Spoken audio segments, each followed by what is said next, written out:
അമ്മ പേടിച്ചോല്ലേ? അല്ല, അമ്മയ്ക്ക് ഒരുപാട് ജീവിതാനുഭവങ്ങളുള്ളതല്ലേ? ഓ, എനിക്കൊരു മോട്ടിവേഷൻ തരുമോ? മോട്ടിവേഷനാണ്. അയ്യോ, മോട്ടിവേഷന്റെ കാര്യം പറഞ്ഞ അമ്മയുടെ ജീവിതത്തിൽ ഒരുപാട് മണ്ടത്തരങ്ങൾ പറ്റിയിട്ടുണ്ട്.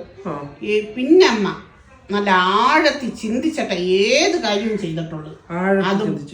അത് പൈസയുടെ കാര്യത്തിൽ ഒരു വിട്ടുവീഴ്ച ഇല്ലാതെ നല്ല രീതി ആഴത്തിൽ ചിന്തിക്കും അമ്മ ഏത് കാര്യം. അതിനുശേഷം അമ്മയ്ക്ക് ഒരു അബദ്ധവും പറ്റിയിട്ടില്ല. അവളെ എന്റെ മോനും അങ്ങനെ തന്നെ ചെയ്യണം കേട്ടാ. കിട്ടി കിട്ടി, എനിക്ക് മോട്ടിവേഷൻ കിട്ടി. ആഴത്തിൽ ചിന്തിക്കണം. അമ്മ, ആ കിണറിന്റെ ഗ്രില്ലിന്റെ ചാവിയാമ്മ. എന്തിനാ കിണറി ഇറങ്ങാനമ്മ. അമ്മയല്ലേ ആഴത്തിൽ ചിന്തിക്കണോന്ന്. ആഴത്തിൽ ചിന്തിക്കണം ഇറങ്ങിട്ടാണ് കിണറിലല്ല ആഴമുള്ള. നിന്നെ ഞാൻ എന്ത് ചെയ്യാനാണ്? മനസ്സോട്ട് ആഴത്തിൽ ചിന്തിക്കാനല്ലേ പറഞ്ഞത്. ചിന്തിക്കാൻ പറ്റുമോ? നീ പോയേ, പ്രാന്ത് എടുപ്പിക്കാതെ. മോട്ടിവേഷൻ ചോദിച്ചാണ്. മോട്ടിവേഷൻ ചോദിച്ചു. കിണറ്റി ഇറങ്ങി ആഴത്തിൽ